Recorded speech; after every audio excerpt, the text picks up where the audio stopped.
Okay okay ഒരാൾ സെറ്റായി കേട്ടോ. പുതിയതാ മറ്റേവളാ അവളെയൊക്കെ ഉപേക്ഷിച്ചിട്ടാ.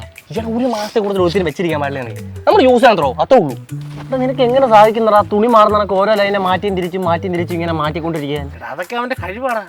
അതിന് വിവരമുണ്ട്. കഴിവല്ലേ ഇത്, കഴിവേറ്. എന്തെങ്കിലും ഉണ്ട്. ഡേയ് നാളെ എന്തോന്ന് പരിപാടി? സിനിമയ്ക്കുമല്ലേ പോവാൻ നമുക്ക് സെറ്റ് ചെയ്യാം. ഞാൻ നടക്കത്തില്ല കേട്ടോ. ഇവിടെ കൊണ്ടൊന്ന് പുറത്ത് പോകണം. നാളെ തന്നെ പരിപാടി അങ്ങ് സെറ്റ് ചെയ്ത് കഴിഞ്ഞാൽ പിന്നെ അടുത്തതിന് പിടിക്കാലോ. എടാ നീ ചെയ്യുന്ന ശരിയാന്ന് എനിക്ക് തോന്നുന്നുണ്ടോ? ഓരോ ദിവസവും ഓരോ പെണ്ണുങ്ങൾ. എടാ നീ ചെയ്യുന്ന നിർത്തിക്കോ, അല്ലെങ്കിൽ നീ ഇതിൻ്റെ പേര് ദുഃഖിക്കേണ്ടി വരും. ഒന്ന് പോയാടാ. എനിക്ക് കിട്ടാത്ത മുന്തിരി പൊളിക്കോ അതിൻ്റെ മനസ്സിലായോ? എടാ അറിയാ എടാ പെട്ടെന്നൊന്ന് പാടാ. എനിക്ക് ഒരുത്തിനൊന്ന് പഞ്ഞിക്കരണം. ഇതിവിടെ കാര്യം എന്തോ? നീ കാര്യം പറ. എൻ്റെ അനിയത്തിക്ക് ഒരുത്തിനായിട്ട് റിലേഷൻ ഉണ്ടായിരുന്നു.